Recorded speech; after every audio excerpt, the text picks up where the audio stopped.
فلا أقسم بمواقع النجوم وإنه لقسم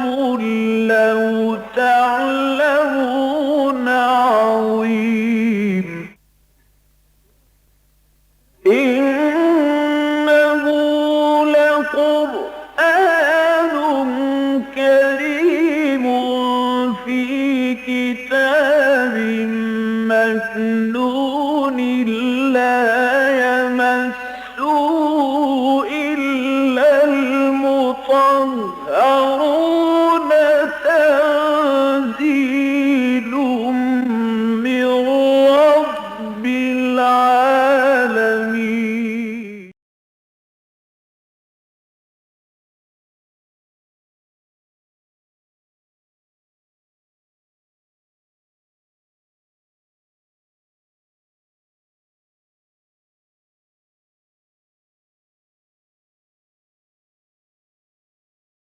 أعوذ بالله من الشيطان الرجيم. بسم الله الرحمن الرحيم. أولم يروا أن الله الذي خلق السماوات والأرض قادر على أن يخلق مثلهم وجعل لهم أجلا لا ريب فيه فأبى الظالمون إلا كفورا. قل لو أنتم تملكون خزائن رحمة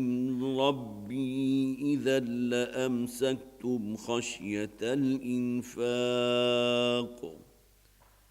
وكان الإنسان قتورا. ولقد آتينا موسى 9 آيات بينات فاسأل بني إسرائيل إذ جاءهم فقال له فرعون إني لأظنك يا موسى مسحورا. قال لقد علمت ما أنزل هؤلاء إلا رب السماوات والأرض بصائر وإني لأظنك يا فرعون مثبورا. فأراد أن يستفزهم من الأرض فأغرقناه ومن معه جميعا. وقلنا من بعده لبني إسرائيل اسكنوا الأرض فإذا جاء وعد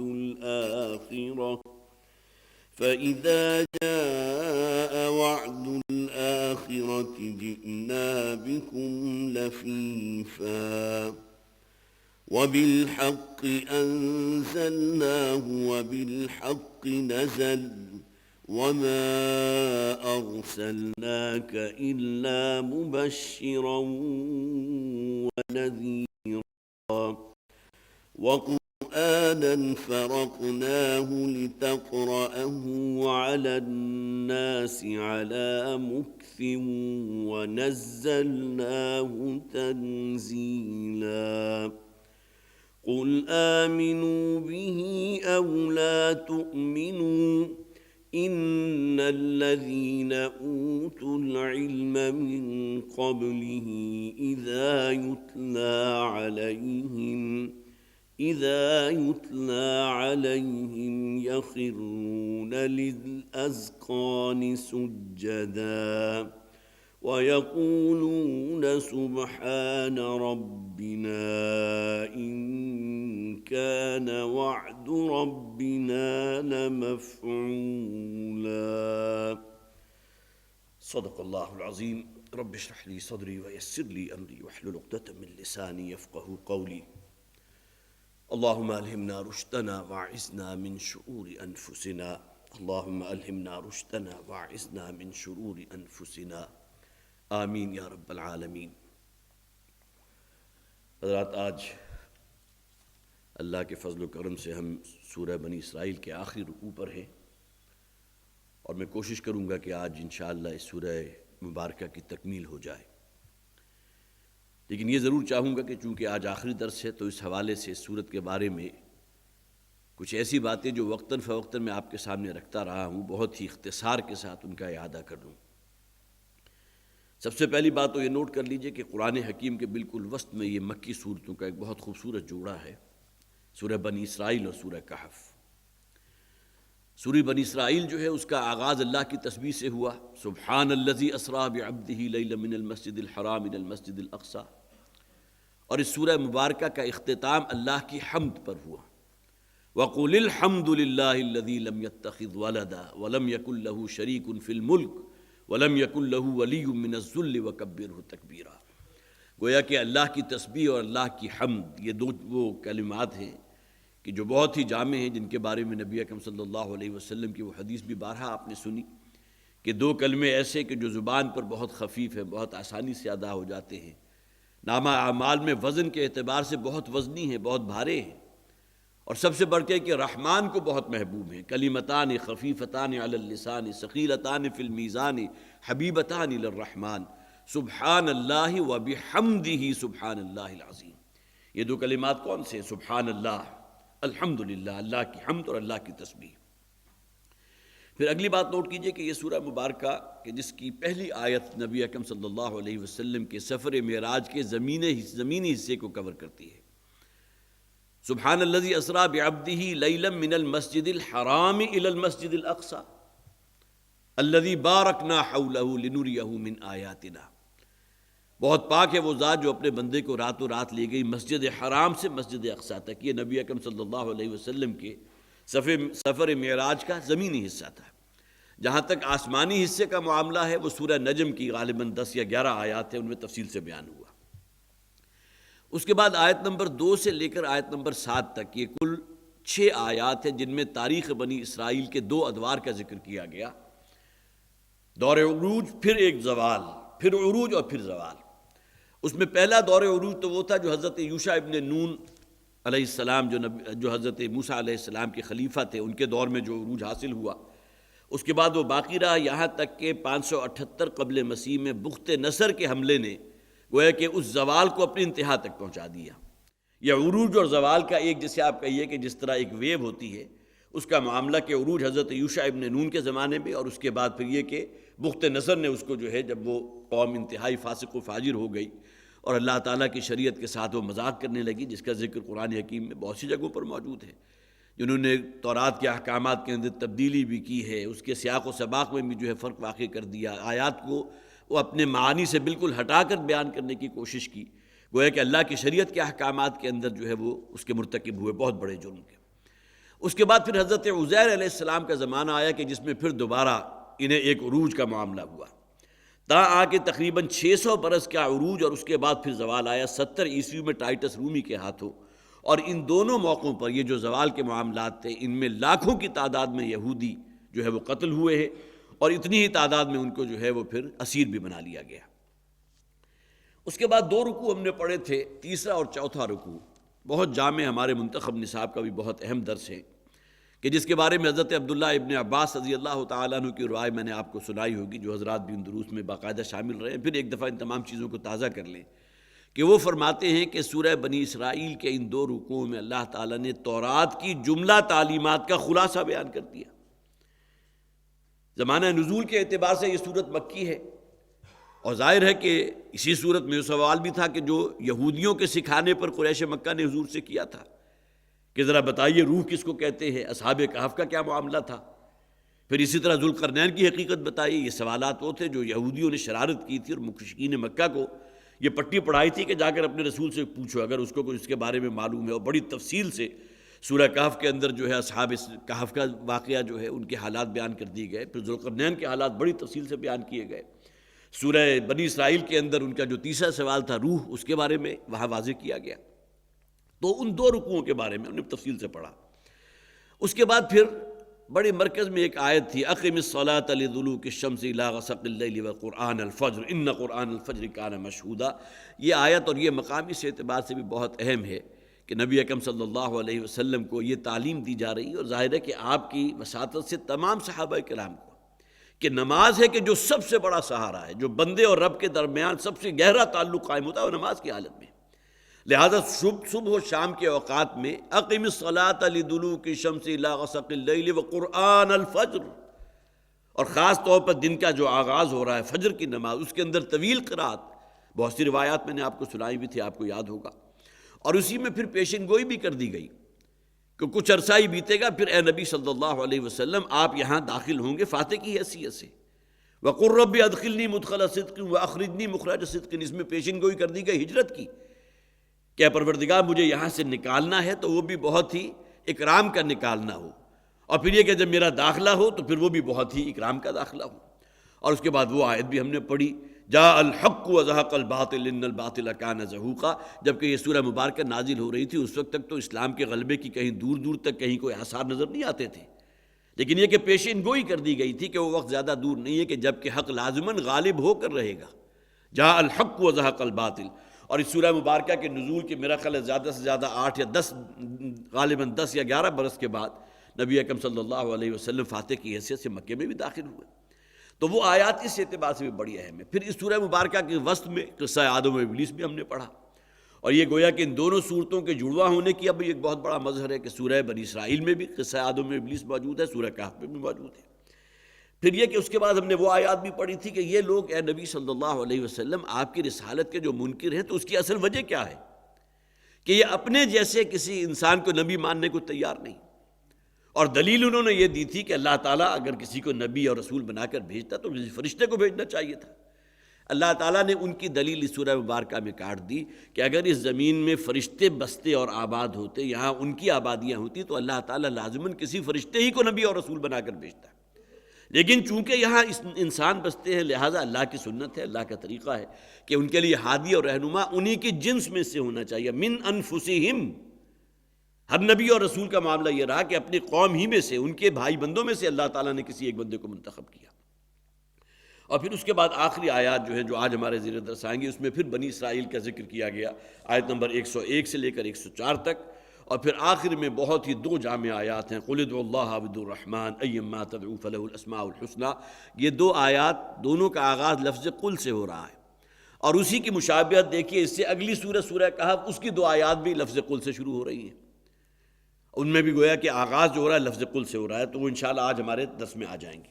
اب آئیے چند باتیں تو میں نے بہت ہی اختصار کے ساتھ آپ کے سامنے رکھ دی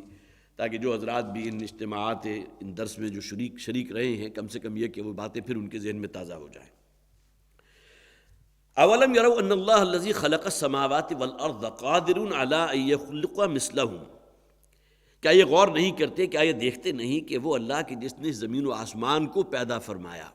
اس وسیع و عریض کائنات کو جس نے پیدا کر دیا، انسان کی حیثیت ہے کیا یہ سمجھتے ہیں کہ مرنے کے بعد انہیں دوبارہ زندہ نہیں کیا جا سکتا؟ وہ اللہ کی جس نے اس انتہائی وسیع و عریض کائنات کی تخلیق فرمائی ہے، کیا وہ اس پر قادر علی ان یخلق مثلہم، کیا اس پر قادر نہیں ہے کہ ان جیسا انہیں دوبارہ پیدا کر دے، ان جیسا انسان پھر دوبارہ پیدا کر دے؟ وہی میں کہ جو اس دنیا میں موجود تھی، اسی میں کے اوپر ایک انسان جو ہے دوبارہ تعمیر کر دے۔ انسان کی اصل شے تو خود ہی ہے،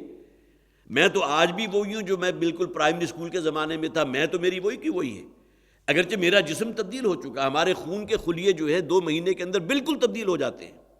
ہماری اسکن کی جو اپر لیئر ہے یہ بھی تقریباً 4-5 مہینوں کے اندر چینج ہو جاتی ہے۔ یہ تمام چیزیں جو ہے ڈیکے کے پروسیس سے گزرتے ہیں اور نئے خلیے جو ہیں پیدا ہو رہے ہیں، گویا کہ جسم تو تبدیل ہو رہا ہے، لیکن انسان کی خودی اور میں جو ہے وہ تو وہی موجود ہے جو بالکل آغاز سے اب تک ہے، اور پھر وہ اللہ تعالیٰ جو ہے اسی گویا کہ وہی خودی ہوگی، وہی میں ہوگی انسان کی کہ جس کے اوپر اللہ تعالیٰ اس کی پھر تعمیر جدید کر دے گا۔ الا ان یخلق مثلہم، کہ وہ اللہ قادر ہے اس بات پر جس نے زمین و آسمان کو پیدا کیا، انہیں دوبارہ زندہ کر دے، ان کی مثل جیسے پیدا کر دے۔ وَجَعَلَ لَهُمْ أَجَلًا لَا رَيْبَ فِيهِ، اور پھر یہ کہ اللہ تعالیٰ نے ان کے لیے ایک وقت معین کر دیا ہے۔ آج تو بڑے مست ہیں اس دنیا کی شادمانی اور یہاں کی مسرتوں کو سمیٹنے میں، لیکن یہ معلوم ہونا چاہیے کہ وقت معین ہے، بس ایک مہلت عمر ہے جو اللہ نے دی ہے، اس کے بعد یہاں سے رخصتی ہے۔ لا ریب فی، وہ اجل ایسی ہے کہ جس کے بارے میں کوئی شک نہیں۔ زندگی کی سب سے بڑی حقیقت موت ہے، اس کے بارے میں کوئی انکار نہیں کر سکتا۔ اللہ کا انکار کرنے والے، فرشتوں کا انکار کرنے والے، نبیوں اور رسولوں کا انکار کرنے والے تو پیدا ہو گئے، لیکن آج تک کسی نے موت کا انکار کیا ہے؟ اجل اللہ ریب فی، وہ اجل معین جس کے بارے میں کوئی شک نہیں۔ فَأَبَى الظَّالِمُونَ إِلَّا كُفُورًا، لیکن اس سب کو دیکھنے اور سمجھنے کے باوجود یہ ظالم سوائے ان کے کفر اور سرکشی میں اور کسی شے میں اضافہ نہیں ہو رہا، وہ انکار کر رہے ہیں۔ قُل لَّوْ أَنتُمْ تَمْلِكُونَ خَزَائِنَ رَحْمَتِ رَبِّي إِذًا لَّأَمْسَكْتُمْ خَشْيَةَ الْإِنفَاقِ، اے نبی ان سے کہہ دیجئے کہ اگر کہیں تم اس میرے رب کے خزانوں پر اس دنیا میں اگر کہیں تمہارے اوپر تمہارے تصرف میں دے دیے جاتے، یا یہ کہ تم اس کے مالک ہوتے، اذا لامسکتم خشیۃ الانفاق، تو تم تو اس کو روک کر رکھتے کہ کہیں سب کچھ خرچ نہ ہو جائے۔ انسان کا معاملہ یہ ہے، جو روپیہ پیسہ یا دولت اس کو حاصل ہو جاتی ہے وہ اس کو سینچ کر رکھتا ہے، اس میں اضافے کے لیے تو تدبیریں کرتا ہے کہ وہ کہیں بینک میں ڈپازٹ کر دے تاکہ سال بسال جو ہے اس کے اندر سود کی شکل میں اضافہ ہوتا رہے، کسی کو ادھار سود پر دے دے، یا کوئی اور ذرائع ایسے اختیار کرے، فرض کیجئے بزنس میں لگا دے، صحیح ذریعہ ہے اس میں لگانا چاہیے، لیکن انسان کے اندر طلب تو اسی بات کی ہے نا کہ اس کے اندر اضافہ ہو، وہ تو نہیں چاہتا کہ اس کے اندر کمی واقع ہو، سوائے ان لوگوں کے کہ جن کے اندر واقعتاً ایمان موجود ہے، جنہیں یقین ہے کہ اس دنیا میں اپنے ہاتھ سے جو وہ صرف کریں گے اللہ کے لیے، اللہ کے دین کے لیے، خلق خدا کے لیے، تو وہ یقیناً ان کا اللہ کے ہاں جو ہے وہ جمع ہوگا، اور اللہ تعالیٰ اس کے 70 گنا 700 گنا تک جو ثواب عطا فرمائیں گے۔ تو اگر اس زمین کے خزانے کہیں ان کے ہاتھ میں دے دیے جاتے تو وہ تو اس کو بند کر لیتے، اس کا منہ، کہ کہیں وہ سب کا مان خشیۃ الانفاق، سب کچھ کہیں خرچ نہ ہو جائے۔ وَكَانَ الْإِنسَانُ قَتُورًا، اور انسان جو ہے وہ تو اپنے دل کا بہت ہی تنگ ہے۔ وَلَقَدْ آتَيْنَا مُوسَىٰ 9 آیَاتٍ بَيِّنَاتٍ، اور ہم نے موسیٰ علیہ السلام کو 9 نشانیاں عطا فرمائی تھیں جو بہت واضح معجزات بھی تھے، نشانیاں بھی تھیں، اور اس کے بارے میں نوٹ کر لیجیے، مجھے مختلف تفاسیر کے اندر ان 9 معجزات کا جو ذکر ہے، تو اگر ہم انہیں معجزے تصور کریں تو اس کے اندر کیا شے آتی ہے؟ عصا ہے، ید بیضا ہے، پھر یہ کہ جادوگروں کے ساتھ جو ایک مقابلہ ہوا تھا، جس میں جو ہے حضرت موسیٰ علیہ السلام نے اپنے عصا جب اپنا زمین پر ڈالا تھا تو اژدہے کی شکل میں اختیار کیا تھا، اور اس کے بعد تمام وہ جو سپولیاں تھیں اور چھوٹے چھوٹے جو سانپ تھے ان تمام کو نگل گیا تھا۔ اس کے بعد پھر یہ ہے کہ چٹان سے چشموں کا برآمد ہو جانا، یہ بہت بڑا معجزہ، اگر معجزہ ہم اس کو شمار کرتے ہیں۔ 9 آیات بینات، لیکن ایک اور تعبیر بھی ہے کہ یہاں آیات سے مراد نشانیاں بھی ہو سکتی ہیں۔ سمندر کا پھٹ جانا یہ بھی معجزہ تھا۔ اس کے علاوہ پھر یہ ہے کہ بادلوں کا ایک سایہ کی شکل میں ان لوگوں کے اوپر جبکہ وہ صحرا کا سفر کر رہے تھے ان کے سروں کے اوپر سایہ فکن ہو جانا۔ پھر اسی طرح من و سلوہ جو ہے اس کا نزول ہوا ہے۔ اسی طرح تورات جو انہیں دی گئی تو تختیوں پر لکھی ہوئی دی گئی، یہ بھی ایک معجزہ تھا۔ نبی اکرم صلی اللہ علیہ وسلم کو جو قرآن دیا گیا تو اس طرح تحریری شکل میں یا تختیوں کے اوپر کندہ یا ایمبوسڈ تو نہیں دیا گیا، تو نبی اکرم صلی اللہ علیہ وسلم کی زبان پر اس کو قرآن کو جاری کر دیا گیا وحی کے بعد۔ اور اسی طرح اور بہت سے مختلف عذاب تھے جنہیں معجزات کہا جائے، تو 9 معجزے تو یہ بنتے ہیں جن کے اندر یہ تمام چیزیں آ گئیں۔ لیکن اگر ہم اس سے 9 نشانیاں مراد لیں تو 9 نشانیوں میں بھی ہمارے مفسرین نے لکھا ہے کہ عصا تو وہی کا وہی ہے، وہ جو اژدہا میں تبدیل ہو جاتا تھا بہت بڑی نشانی ہے۔ اسی طرح پھر ید بیضا ہے، جادوگروں کا ہے۔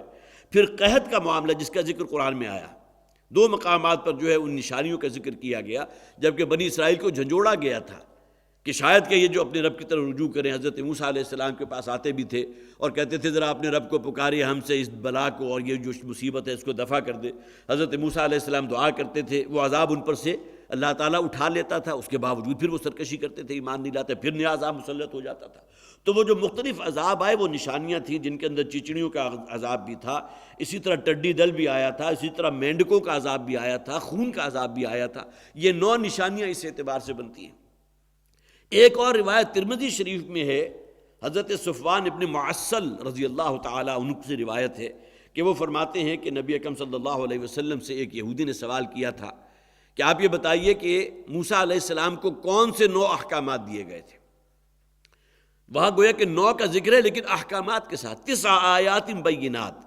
یہاں 9 آیات بینات سے ایک مراد بعض مفسرین نے یہ بھی لی ہے کہ 9 معجزات جن کا ذکر میں نے آپ کے سامنے کیا، 9 نشانیاں جن میں وہ تمام عذاب بھی آئے،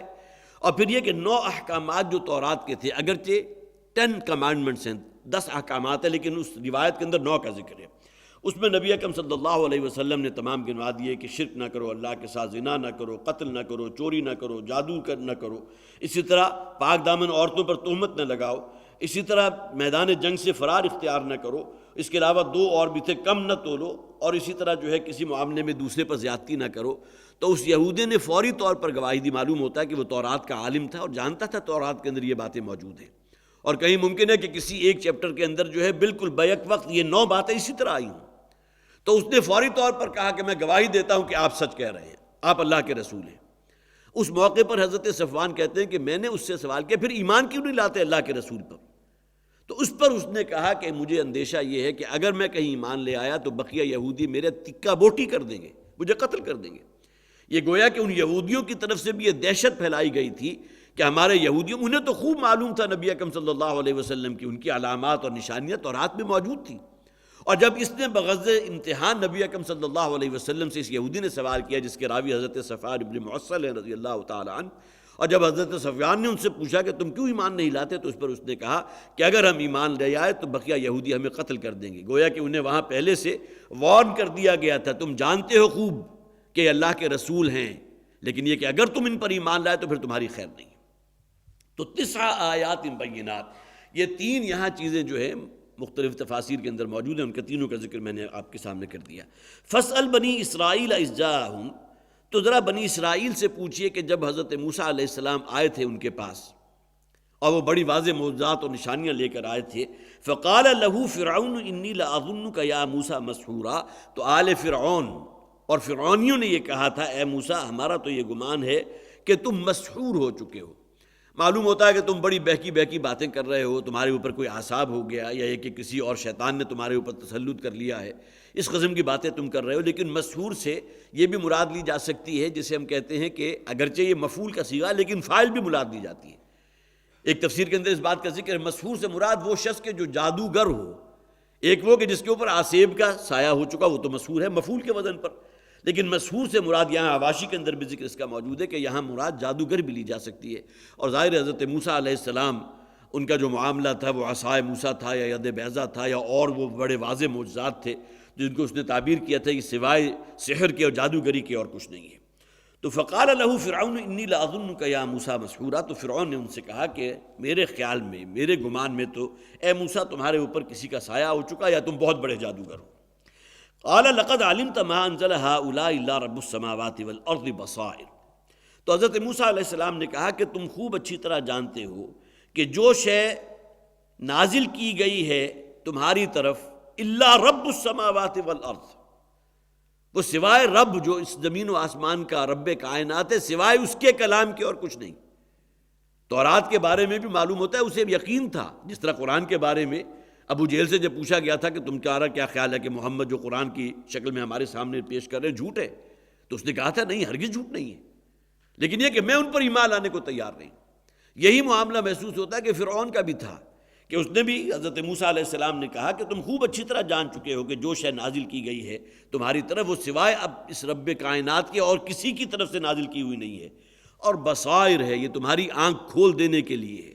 تاکہ میں تمہیں خوب اچھی طرح جو ہے باتیں واضح کر دی جائیں۔ وَإِنِّي لَأَظُنُّكَ يَا فِرْعَوْنُ مَسْبُورًا، اور یہاں حضرت موسیٰ علیہ السلام سے کہا گیا کہ آپ ان سے کہیے کہ یقیناً اے فرعون میں تمہارے بارے میں اس خیال میں مبتلا ہوں کہ تم عنقریب جو ہے تمہاری ہلاکت مقدر ہو کر رہے گی، اس لیے کہ اس طرح خوب اچھی طرح جانتے بوجھتے ایک رسول کا انکار کر دینا اور اس طرح اللہ کا انکار کر دینا، ظاہر ہے کہ جس نے تو خود دعویٰ کیا تھا انا ربکم الاعلیٰ، میں ہوں تمہارا رب اعلیٰ۔ رب تو وہ ہوتا ہے جس کی اطاعت کی جائے، میرا ہر حکم تمہارے لیے واجب الاطاعت ہے، میں کسی آسمانی خدا کو، آسمانی رب کو، آسمانی باپ کو ماننے کو تیار نہیں، میں ہوں یہاں۔ فرعونیت کا دعوے دار تو وہ تھا، لہذا حضرت موسیٰ علیہ السلام نے کہا کہ مجھے خیال یہ ہے، میرا گمان یہ ہے کہ اب تمہاری ہلاکت اور تمہاری جو ہے موت اس کا وقت قریب ہے۔ فَأَرَادَ أَن يَسْتَفِزَّهُم مِّنَ الْأَرْضِ، تو فرعون نے تو پوری طرح پلاننگ کر لی، منصوبہ بندی کر لی اور پورا ارادہ کر لیا کہ بنی اسرائیل کو اور موسیٰ کو جو ہے زمین سے بے دخل کر دیا جائے، جلا وطن کر دیا جائے۔ اب ظاہر ہے کہ وہ نوبت تو ابھی آئی نہیں، ابھی ان کی پلاننگ ہی ہو رہی ہوگی کہ حضرت موسیٰ علیہ السلام کو اللہ کا حکم ہوا، بنی اسرائیل کو لے کر نکل گیا، اور اس کے بعد تعاقب میں جب آیا فرعون، آل فرعون، ان کے لاؤ لشکر، وہ تمام کے تمام غرق کر دیے گئے، جیسا کہ اسی آیت کے بقیہ حصے میں اس کا بیان آ رہا ہے۔ فَأَرَادَ أَن يَسْتَفِزَّهُم مِّنَ الْأَرْضِ، اس نے تو بڑی پلاننگ کی تھی، بڑی جو ہے وہ منصوبہ بندی کی تھی کہ ان تمام لوگوں کو، بنی اسرائیل کو اور موسیٰ علیہ السلام کو یہاں سے بے دخل کر دے، نکال دے زمین سے۔ فَأَغْرَقْنَاهُمْ، لیکن نتیجہ کیا نکلا؟ ہم نے ان تمام کو غرق کر دیا۔ اور وہ تفصیل و واقعہ آپ کا ذات کا علم میں ہے۔ حضرت موسیٰ جو ہے وہ بنی اسرائیل کو لے کر نکلے تھے، اور اس کے پیچھے جب معلوم ہوا تو تعاقب میں فرعون آیا اپنے لاؤ لشکر سمیت، اور اسے یہ معلوم تھا کہ آگے سمندر ہے، کہاں جائیں گے بچ کر، وہ جسے آپ کہیے کہ فتح کے نشے میں بالکل سرشار ہوگا۔ ادھر یہ بنی اسرائیل جب انہوں نے دیکھا وہ ٹاپے سنی گھوڑے کی، اور پھر دیکھا کہ گرد و غبار جو ہے اڑتا چلا آ رہا ہے، معلوم ہوتا ہے ہمارے تعاقب میں ہے فرعون اور اس کے لاؤ لشکر، تو انہوں نے تو کہہ دیا حضرت موسیٰ علیہ السلام انا لمدرکون، ہم تو پکڑے گئے، ہمیں تم نے لا کر کہاں ہمیں جو ہے ہلاکت کے کنارے پر پہنچا دیا، آگے سمندر موجود ہے اور پیچھے فرعون جو اپنے لاؤ لشکر سمیت چلا آ رہا ہے ہمارے تعاقب میں، انا لمدرکون۔ اس موقع پر پھر اللہ تعالیٰ نے حضرت موسیٰ علیہ السلام کو حکم دیا تھا کہ اپنے اس عصا کو ذرا اس سمندر پر بھی مارو۔ پہلے چٹان پر مارا تھا تو 12 چشمے پھوٹ رہے تھے، اب اسی عصا کو، اور یہی عصا تھا کہ جو گویا کہ پھر سب سے بڑا مظہر بنا تھا اس فتح کا جو جادوگروں کے ساتھ جو مقابلہ ہوا تھا۔ اب یہی عصا تمہارے ہاتھ میں، اسے سمندر پر مارو۔ اور اس کے بعد پھر جب انہوں نے سمندر پر کو مارا تو فم بجست، وہاں تو یہ تھا کہ فم بجست من حسنتا عشرۃ عینا، اس میں سے 12 چشمے پھوٹ پئے، یہاں جو ہے سمندر پھٹ گیا۔ حضرت موسیٰ علیہ السلام بنی اسرائیل کو لے کر نکل گئے، اور فرعون جب آیا ہے، قرآن حکیم اس بات کا ذکر کرتا ہے، ایسا نہیں تھا جیسا کہ بعد میں لوگوں نے کہا کہ شاید کوئی مد و جزر کا معاملہ تھا، جو معجزات کے انکار کرنے والے ہیں۔ جب فرعون آیا تھا تو اس وقت جو ہے وہ گویا کہ سمندر مد کی حالت میں آ گیا، اس سے پہلے جزر کی حالت میں تھا، جزر کی حالت میں سمندر پیچھے ہوتا ہے۔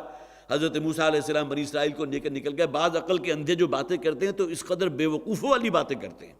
مد و جزر کا کہیں کوئی امکان ہے؟ مد و جزر میں یہ تو نہیں ہوتا کہ سمندر اپنے رستے کو چھوڑ دے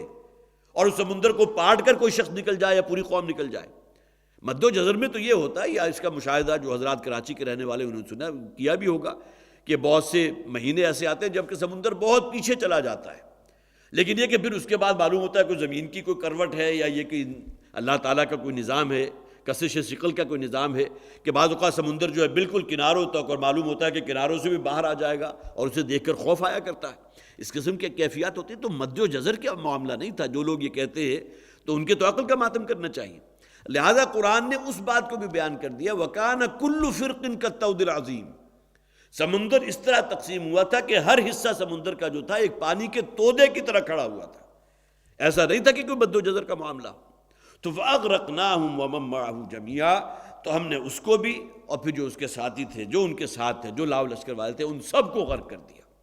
آئے تھے بڑے کہ گویا کہ آگے سمندر ہے، موسیٰ وہاں پھنسے کھڑے ہوں گے، اب ان کو اب گاجر مولی کی طرح ہم کاٹیں گے، ختم کر دیں گے بنی اسرائیل کو۔ اب تک کا جو بھی انتقام تھا موسیٰ کے خلاف یا بنی اسرائیل کے خلاف، ان تمام کا جو ہے بدلہ ہم لیں گے۔ اور کجا معاملہ ان کے ساتھ یہ ہوا کہ اللہ تعالیٰ فرماتے ہیں فَأَغْرَقْنَاهُ وَمَن مَّعَهُ جَمِيعًا، اس کو فرعون کو بھی اور جو اس کے لاؤ لشکر تھے سب کو ہم نے غرق کر دیا۔ وَقُلْنَا مِن بَعْدِهِ لِبَنِي إِسْرَائِيلَ اسْكُنُوا الْأَرْضَ، اور اس کے بعد اب اس سمندر سے نکلنے کے بعد گویا کہ وہ رستہ اللہ تعالیٰ نے بنا دیا، اس کے بعد پھر بنی اسرائیل جا کر آباد ہوئے ہیں۔ درمیان میں بڑے مراحل آئے ہیں، اس کا ذکر جو ہے سورہ بقرہ میں بھی موجود ہے، اور بھی بہت سے مواقع پر بہت سے سیلینٹ ان کے واقعات، ان کا ذکر بھی قرآن میں موجود ہے۔ لیکن یہاں ایک اجمالی تبصرہ کر دیا گیا ہے، اسکن الارض، جا کر اب زمین میں آباد ہو جاؤ۔ فَإِذَا جَاءَ وَعْدُ الْآخِرَةِ جِئْنَا بِكُمْ لَفِيفًا، جب وہ آخری وعدے کا وقت آئے گا تو ہم تم سب کو لپیٹ کر لے آئیں گے، سمیٹ کر لے آئیں گے۔ اب یہاں ایک مراد تو وہ ہے جو تمام مفسرین نے لی ہے کہ وعد الآخرہ سے مراد قیامت کا وعدہ، اور وہ وعدہ تو وہ ہے کہ جس دن صرف یہودی تو نہیں آئیں گے، تمام انسان کشاں کشاں کھچے ہوئے چلے آئیں گے بارگاہ خداوندی کے سامنے، عدالت خداوندی کے کٹہرے میں، وہ تو ہر شخص آئے گا۔ لیکن یہ کہ ایک مراد جو یہاں لی گئی ہے وعد الآخرہ سے مراد وہ قیامت سے پہلے کا جو آخری وعدہ، آخری عذاب جو ان پر نازل ہونے والا ہے، اس لیے کہ ان لوگوں نے اپنی دانست میں حضرت مسیح علیہ السلام کو سولی پر چڑھا دیا، انہیں باسٹرڈ قرار دیا، اور جو کچھ کہہ سکتے تھے، جو بک سکتے تھے ان کے خلاف بکا، اور بالآخر یہ کہ انہیں جو ہے سولی پر چڑھا کر دم لیا۔ تو یہ مجرم ہیں، اگرچہ اللہ تعالیٰ فرماتے ہیں کہ انہوں نے سولی پر نہیں چڑھا تھا، وما قتلوہ وما صلبوہ ولکن شبہ لہم، اپنی دانش میں تو انہوں نے چڑھا دیا، لیکن نہ حضرت عیسیٰ علیہ السلام سولی چڑھے ہیں، نہ انہیں قتل کیا گیا، بلکہ اللہ تعالیٰ نے اس پورے معاملے کو ان کے لیے مشتبہ بنا دیا۔ اور اس کی تفصیل آپ میں سے بہت سے حضرات نے سنی ہوگی کہ وہ برنباس نامی جو انجیل بعد میں برآمد ہوئی تھی، اس کے اندر تفصیل سے واقعہ موجود ہے کہ انہی کا ایک حواری تھا کہ جس نے مخبری کی تھی، اور اللہ تعالیٰ نے عین اس وقت کہ جب کہ وہ لے کر آیا تھا رومی سرداروں کو اور رومی جرنیلوں کو کہ میں جب کہوں گا، جس شخص کو میں کہوں یا سیدی، تو فوری طور پر تم سمجھ لینا کہ یہ عیسیٰ علیہ السلام ہے۔ ان جرنیلوں نے شاید ممکن ہے کہ حضرت عیسیٰ علیہ السلام کو دیکھا نہ ہو، تو ان کو گرفتار کر لینا۔ تو اب اس کے اندر تفصیل سے موجود ہے کہ عین اس وقت جب کہ یہ حواری آیا ہے ان کی جسے مخبری کرتا ہوا وہاں تک لے آیا کہ جس سرائے کے اندر یا جس تہخانے کے حضرت عیسیٰ علیہ السلام اپنے ان حواریین کے ساتھ موجود تھے، اور وہاں آ کر جیسے ہی اس نے یا سیدی کہا، اللہ تعالیٰ نے اس شخص کی شکل حضرت عیسیٰ علیہ السلام کی بنا دی، اور حضرت عیسیٰ علیہ السلام کو ان کے جو بھی وہاں سائبان تھا یا چھت تھی وہ پھٹی، اور حضرت عیسیٰ علیہ السلام کو اوپر اٹھا لیا۔ رفعہ اللہ علیہ، قرآن میں ذکر موجود ہے، سورہ آل عمران میں اللہ تعالیٰ نے انہیں اٹھا لیا۔ اب یہ شخص تھا کہ جو بالکل بعین ہی وہی شکل جو حضرت عیسیٰ علیہ السلام کی تھی اس حواری کی بنا دی گئی۔ نتیجتاً جتنے بھی حواری تھے جب کھڑکھڑاہٹ ہوئی اور رومی جرنیل جب اندر آئے انہوں نے اٹھ کر دیکھا تو یہی موجود تھے، انہوں نے یا سیدی ان کو کہا، انہیں پکارا کہ کیا معاملہ ہے۔ اب رومیوں نے فوری طور پر اسے پکڑ لیا جس کی شکل تبدیل کر دی گئی تھی، جسے قرآن کہتا ہے وَلَٰكِن شُبِّهَ لَهُمْ، نہ تو انہوں نے حضرت عیسیٰ علیہ السلام کو سولی پر چڑھایا، نہ انہیں قتل کیا، بلکہ اللہ تعالیٰ نے اس پورے معاملے کو ان کے لیے مشتبہ بنا دیا ہے، خاص۔ اللہ تعالیٰ علی کل شیء قدیر ہے، ہر شے کر سکتا ہے۔ اور حضرت عیسیٰ علیہ السلام کو چھت پھاڑ کر اپنے پاس اٹھا لیا اور اس شخص کی شکل ان کی سی بنا دی گئی۔ پھر بالآخر جو اذیت ناک موت ہوئی ہے، جو سولی سے بڑھ کر اور اذیت ناک موت کسی کا آپ تصور نہیں کر سکتے، جسے آپ کہیے سسک کر مارنے والی سزا، وہ معاملہ اس شخص کے ساتھ ہوا ہے۔ تو وعد الآخرت جئنا بکم لفیفا، ان یہودیوں کے اوپر گویا کہ وہ جو ان کا جرم تھا ان کی سزا ابھی باقی ہے، لہذا اللہ تعالیٰ کی طرف سے یہ معاملہ ہوگا، حضرت عیسیٰ علیہ السلام ہی کا نزول ہوگا۔ وہی عیسیٰ کے جن کو انہوں نے اپنی دانست میں، یہ نہ سمجھیے کہ جرم چونکہ اس قوم کا تھا، یہ بعد میں آنے والے تو مجرم نہیں ہیں، لیکن یہ بھی اسی عقیدے کے حامل ہیں،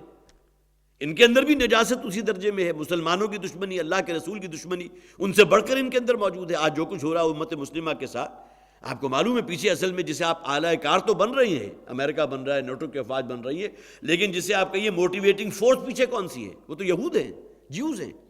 جن کے اندر اسلام کی دشمنی اور اللہ کے رسول کی دشمنی کوٹ کوٹ کر بھری ہوئی ہے۔ لہٰذا ان کو اب سزا ملے گی، حضرت عیسیٰ علیہ السلام کا نزول ہوگا، وہ رفع نزول مسیح علیہ السلام جس کے ہم قائل ہیں، حضرت مسیح علیہ السلام کو رفع آسمانی کا تو کوئی انکار کر نہیں سکتا، قرآن حکیم میں اس کا ذکر موجود ہے،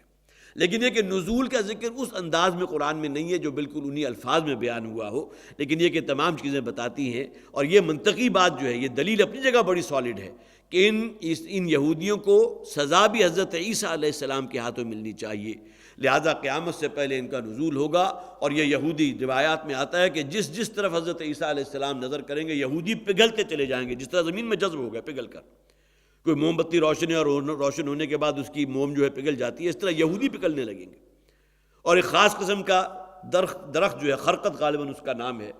اس کا ذکر آتا ہے حدیث میں کہ وہ ہوگا کہ جو شاید جس کے پیچھے پناہ لینا چاہیں گے، اور اس کے بعد میں شاید آپ نے یہ بات سنی بھی ہو یا پڑھی بھی ہو، انٹرنیٹ میں بھی اس کو بیان کیا گیا کہ اس خاص درخت کی انہوں نے کاشت کی ہے بہت زیادہ،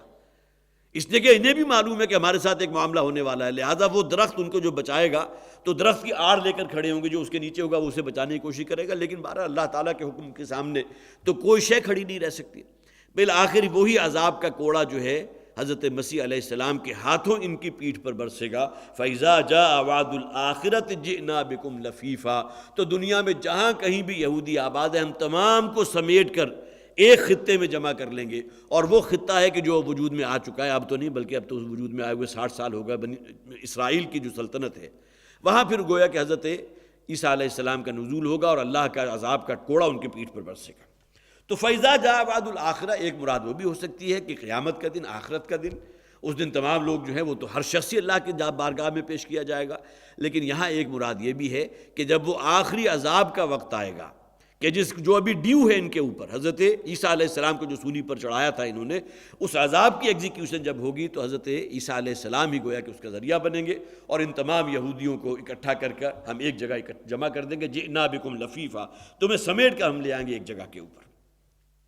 وَبِالْحَقِّ أَنزَلْنَاهُ وَبِالْحَقِّ نَزَلَ، اب یہاں جو ہے آخری آیات خاص طور پر نبی اکرم صلی اللہ علیہ وسلم اور اس قرآن کے حوالے سے، وَبِالْحَقِّ أَنزَلْنَاهُ وَبِالْحَقِّ نَزَلَ،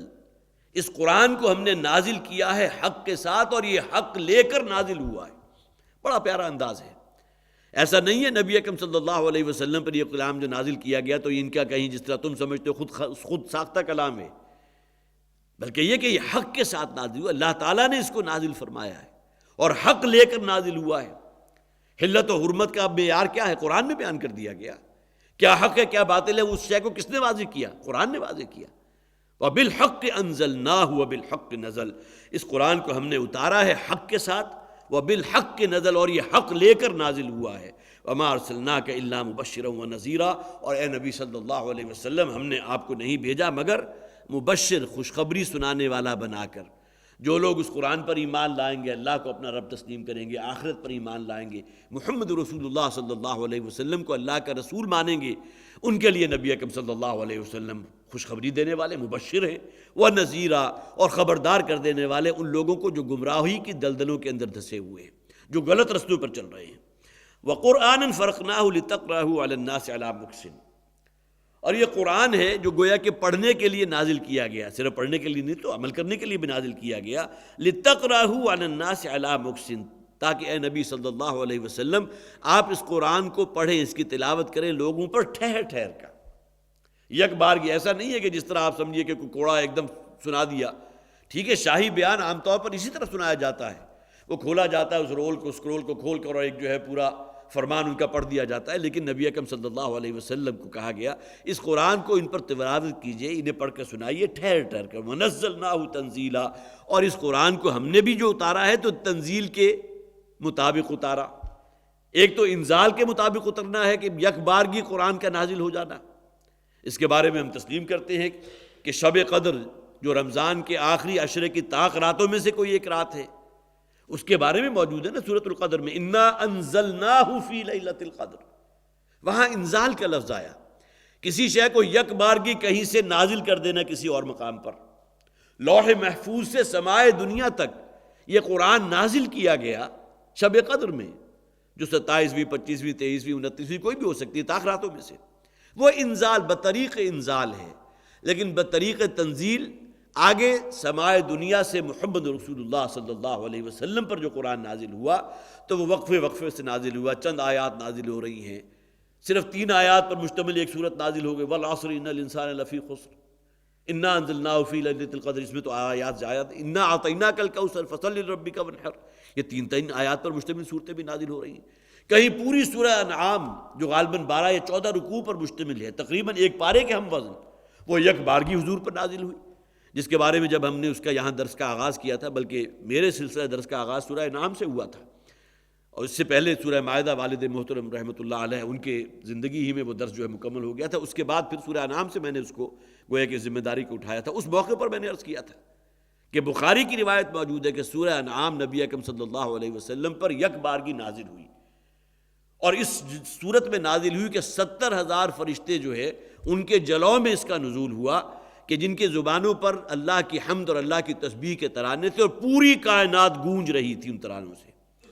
گویا کہ 70,000 فرشتوں کے ترانوں کے جلوں میں سورہ انعام نازل ہوا، اتنی مکمل صورت۔ تو اس حوالے سے جو فرمایا گیا نزلناہ تنزیلا، قرآن حکیم کی تنزیل کا معاملہ کہ واقعات جو ہیں وہ گویا کہ حالات کے مطابق قرآن کی آیات نازل ہو رہی۔ غزوہ بدر ہو گیا، پیٹھ بھی تھپکی گئی ہے، غزوہ احد ہو گیا تو یہاں جو ہے مسلمانوں کے لیے اندر جو ایک انڈسپلن والا معاملہ آ گیا تھا، اس کے اوپر انہیں جو ہے پکڑا بھی گیا، ان کی گرفت بھی کی گئی۔ یہ تمام چیزیں آپ کو ملے گی تنزیل بطریق تنزیل کہ آہستہ آہستہ واقعات کے مطابق قرآن حکیم نبی اکرم صلی اللہ علیہ وسلم پر نازل ہوا۔ یہ الگ بات ہے کہ یہ اعتراض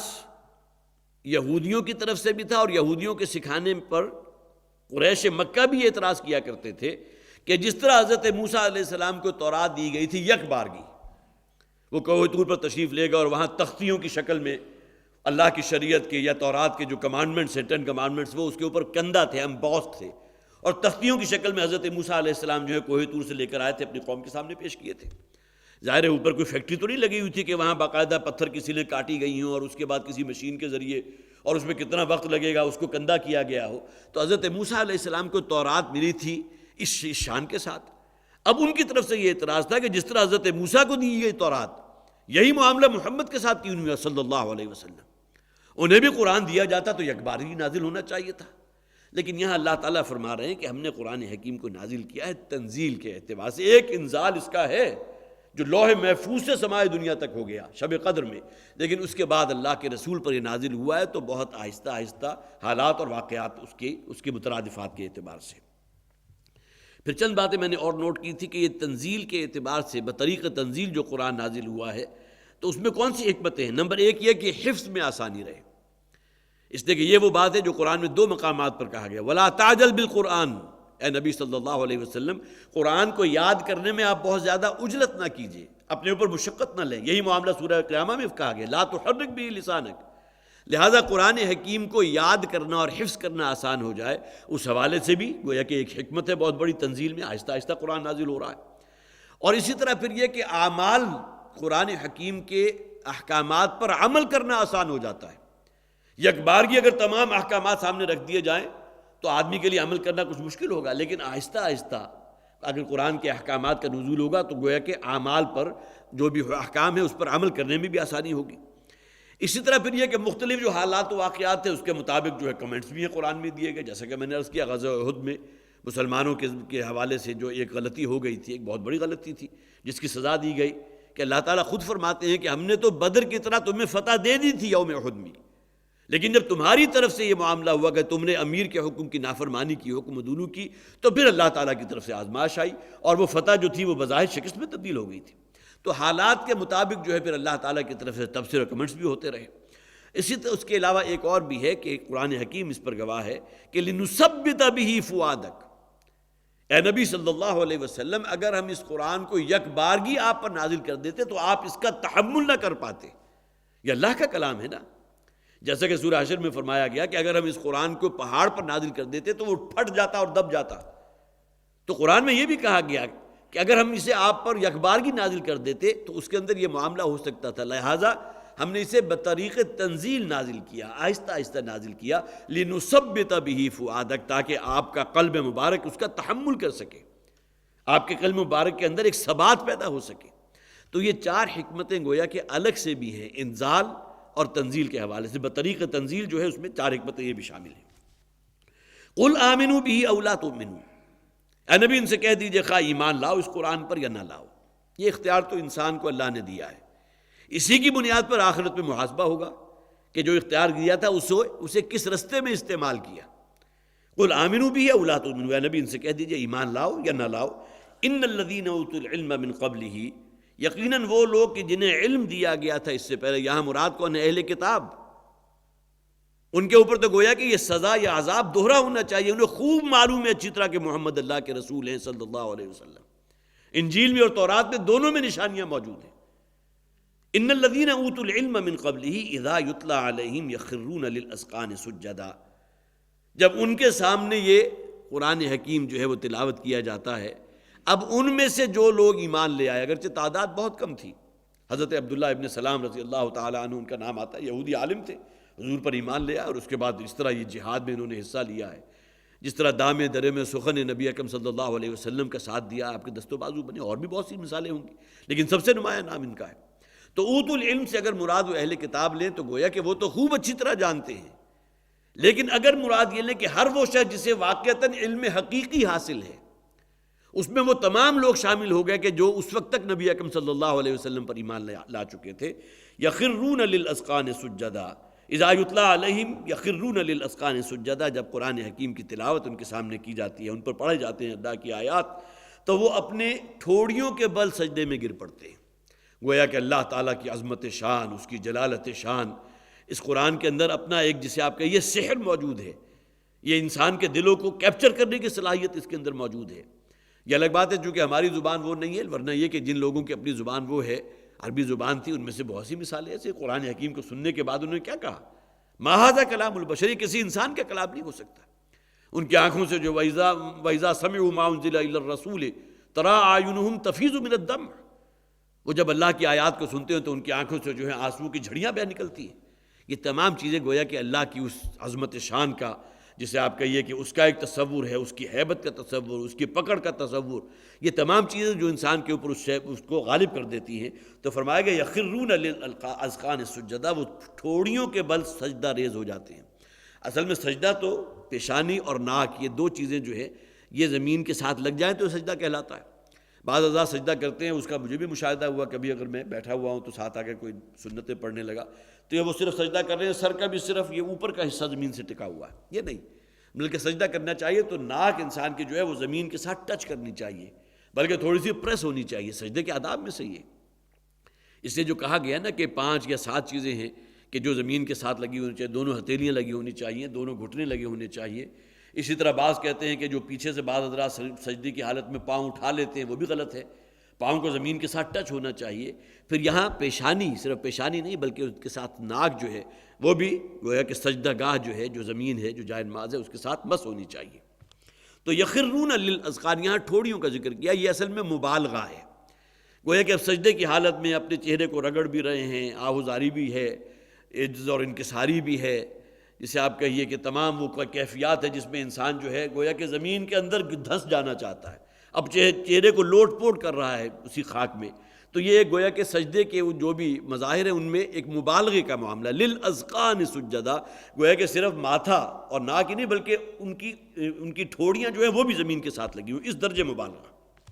وَيَقُولُونَ سُبْحَانَ رَبِّنَا إِن كَانَ وَعْدُ رَبِّنَا لَمَفْعُولًا، اور وہ کہتے ہیں پاک ہے ہمارا رب، بہت اعلیٰ و عرفہ ہے اس کی شان. یقیناً إِن كَانَ وَعْدُ رَبِّنَا لَمَفْعُولًا، یقیناً ہمارے رب کا وعدہ جو ہے پورا ہو کر رہے گا. اور وہ وعدہ ہے کیا؟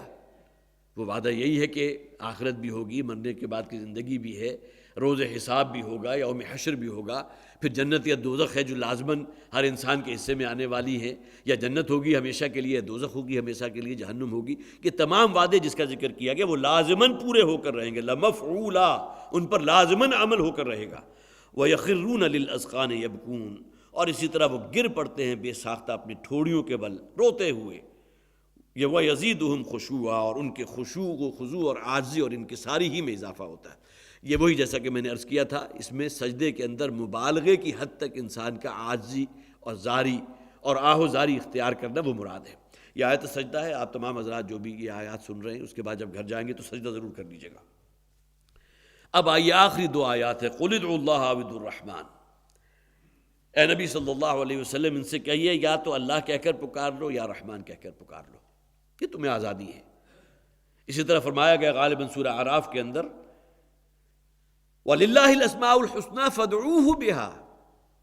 تمام اچھے نام، ہر خیر، ہر بھلائی، ہر اچھائی، ہر نیکی، ہر خوبی جس کا آپ تصور کر سکیں وہ اللہ کی ذات میں بتمام و کمال موجود. یہ ہمارا ایمان ہے. فَلِلَّهِ الْأَسْمَاءُ الْحُسْنَىٰ، ہر مثبت شے تو چلیے جسے آپ کہیے کہ اس درجے میں نہیں، ہر خوبی، ہر حسن، ہر شے اس میں شامل کر دیے، ہر خیر، ہر بھلائی اس کی ذات میں بدرجہ اتم موجود ہے. وَلِلَّهِ الْأَسْمَاءُ الْحُسْنَىٰ فَادْعُوهُ بِهَا، لہذا اس کے جو اچھے نام ہیں، جتنی صفات ہیں اس کے حوالے سے اس سے دعا کیا کرو، اسے پکارا کرو. سورہ اعراف میں فرمایا گیا. اور یہاں فرمایا گیا قُلِ ادْعُوا اللَّهَ أَوِ ادْعُوا الرَّحْمَٰنَ، اے نبی ان سے کہہ دیجئے خواہ اللہ کہہ کے پکار لو، خواہ رحمان کہہ کر پکار لو، یہ دونوں نام ایک ہی ذات کے ہیں. اب مشرکین کی طرف سے بڑا اعتراض کیا گیا تھا کہ محمد ہمیں تو روکتے ہیں کہ ایک اللہ کے سوا کسی کو نہ پکارا کرو صلی اللہ علیہ وسلم، اور خود وہ رحمان کو بھی پکارتے ہیں، رحیم کو بھی پکارتے ہیں. گویا کہ ایک اللہ نہیں بلکہ کئی اللہ موجود ہیں، معاذ اللہ. یہ ان کی طرف سے اعتراض بھی آیا ہے. ایک تفسیر کے اندر اس کا باقاعدہ ذکر کیا گیا کہ ان کی طرف سے اعتراض ہوتا تھا کہ ہمیں تو روکتے ہیں کہ 2 یا 3 یا 5 اللہ یا 5 خداؤں کو نہ پکارا کرو، خود اللہ کو بھی پکارتے ہیں، رحمان کو بھی. گویا کہ الگ الگ شے ہیں. یہاں اس بات کی نفی کر دی گئی قُلِ ادْعُوا اللَّهَ أَوِ ادْعُوا الرَّحْمَٰنَ، اے نبی ان سے کہہ دیجئے خواہ اللہ کہہ کے پکار لو. اللہ الالہ، سب سے بڑا معبود. ال گویا کہ معرفہ کا ہے نا، الہ کے ساتھ ال لگا دیجئے تو الالہ اللہ بن گیا. الرحمن رحمت کا ٹھاٹھے مارتا ہوا سمندر. ایما تدعو فلہ الاسماء الحسنیٰ، جو جس نام سے بھی اسے پکارو گے،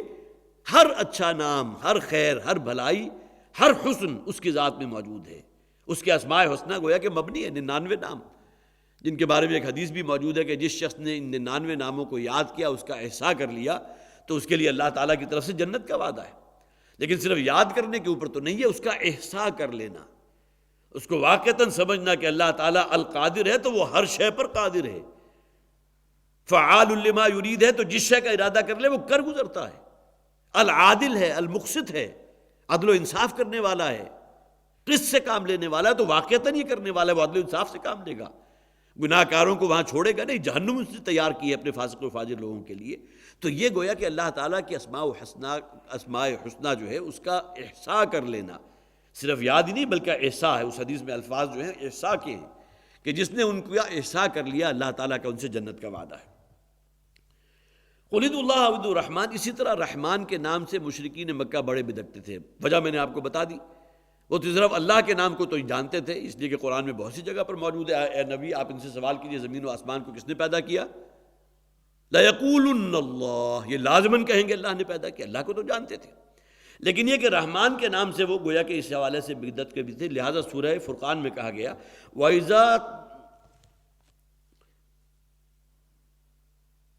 وَإِذَا قِيلَ لَهُمُ اسْجُدُوا لِلرَّحْمَنِ قَالُوا وَمَا الرَّحْمَنُ، جب ان سے کہا جاتا ہے رحمان کے سامنے سجدہ ریز ہو جاؤ، تو یہ مشرکین مکہ کہتے ہیں کون رحمان؟ رحمان کو ہم نہیں جانتے، ہم تو اللہ کو جانتے ہیں، رحمان کو نہیں جانتے. تو یہاں اس بات کی بھی نفی کر دی گئی کہ اللہ کہہ کر پکار لو، رحمان کہہ کر پکار لو. ہر خوبی، ہر خیر، ہر حسن، ہر اچھائی اس کی ذات میں بدرجہ کمال موجود ہے. فَلَهُ الْأَسْمَاءُ الْحُسْنَى، تمام اسماء حسنہ، تمام اچھے نام اسی کے ہیں. وَلَا تَجْهَرْ بِصَلَاتِكَ، اور اے نبی صلی اللہ علیہ وسلم اپنی دعا یا اپنی نماز میں زیادہ اونچی آواز سے مت مانگیے. حضرت عائشہ صدیقہ رضی اللہ تعالیٰ عنہ سے روایت، ایک مسلم روایت بھی موجود ہے، وہ فرماتی ہیں کہ یہ آیت اصل میں دعا کے بارے میں ہے، اور اس میں کہا گیا، مسلمانوں کی بھی تلقین کی گئی کہ اللہ سے جب دعا مانگا کرو تو بہت اونچی آواز کے ساتھ نہ مانگا کرو. اور ایک روایت بھی ہے، ایک واقعہ بھی ہے، نبی اکرم صلی اللہ علیہ وسلم کہیں سے گزر رہے تھے، ایک شخص اللہ کو پکار رہا تھا بہت بلند آوازی کے ساتھ، تو حضور نے اسے منع کیا کہ جس کو تم پکار رہے ہو وہ تمہاری اس بلند آواز کا محتاج نہیں ہے، وہ تو دلوں کے رازوں سے بھی واقف ہے. زبان پر اگر صرف جسے آپ کہیے کہ سرگوشی کے انداز میں بھی اگر تم دعا کرو گے وہ بھی اللہ تعالیٰ سننے والا ہے. وَلَا تَجْهَرْ بِصَلَاتِكَ، اور دوسری ایک مراد یہ بھی لی گئی اپنی نمازوں میں پڑھنا. یہ سورہ مبارکہ مکی صورت ہے، اور قرآن حکیم کا کافی حصہ اس وقت تک نازل ہو چکا تھا، لہذا نمازوں میں جو مسلمان پڑھا کرتے تھے تو بلند آواز کے ساتھ قرآن پڑھتے تھے.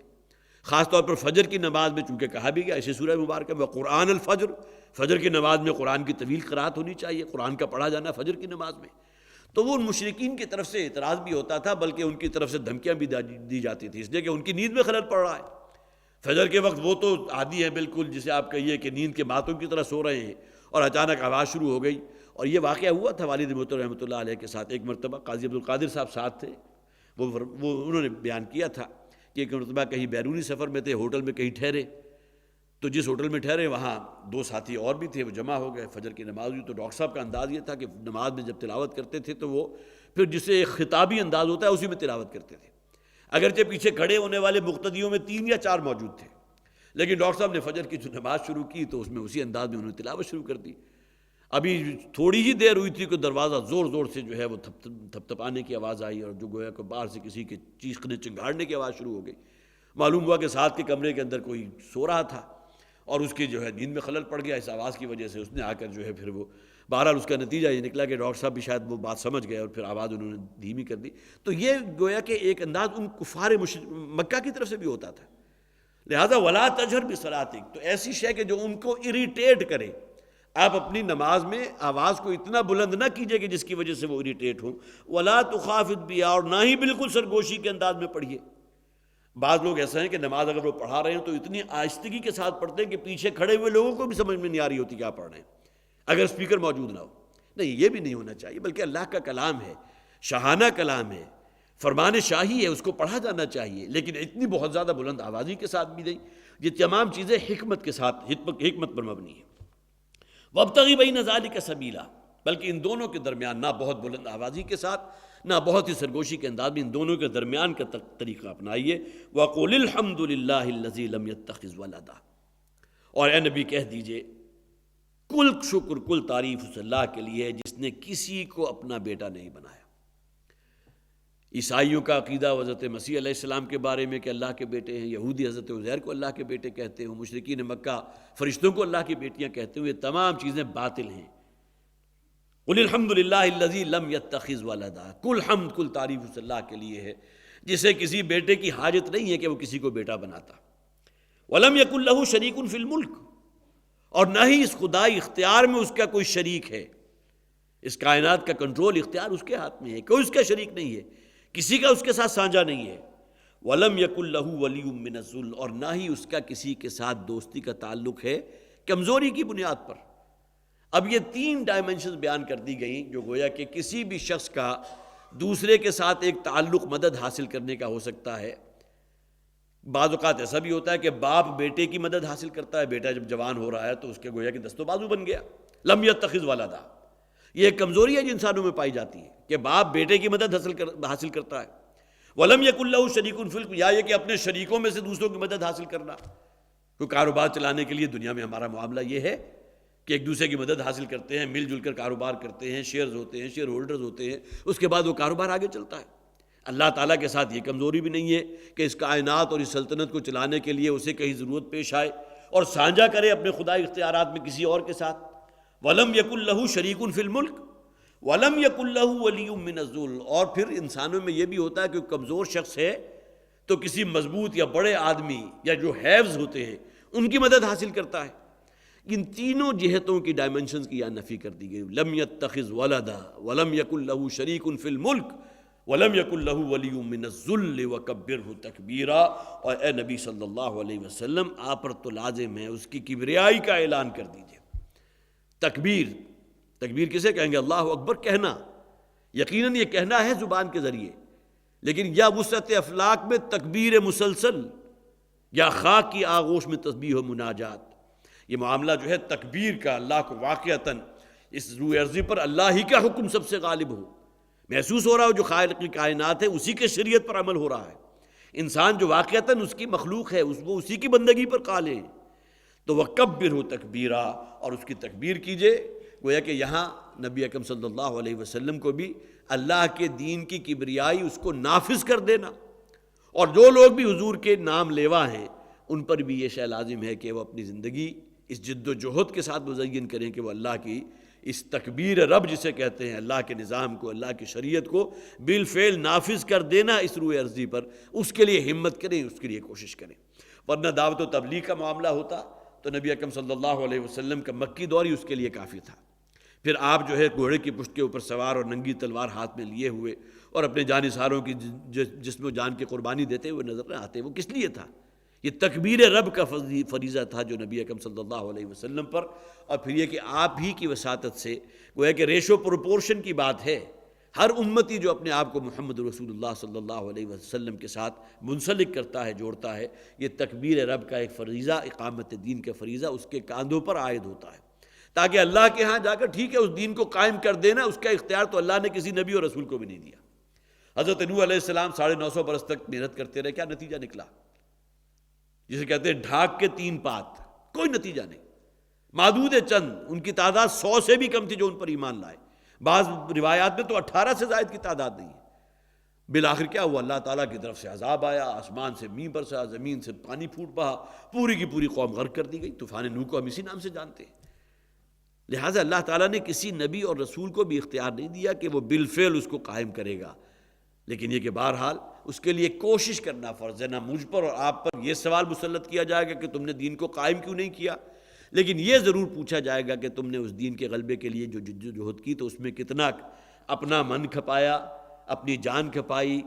اپنا جو اللہ نے جو تمہیں روپیہ پیسہ صلاحیتیں دی تھی کتنا کچھ اس میں کھپایا، اس کے بارے میں سوال ہوگا، اور اس کے لیے ہمیں ذہنی طور پر اللہ کی بارگاہ میں جواب دینے کے لیے تیار رہنا چاہیے۔ بارک اللہ لی ولکم فی القرآن العظیم ونفعنی وإیاکم بالآیات والذکر الحکیم۔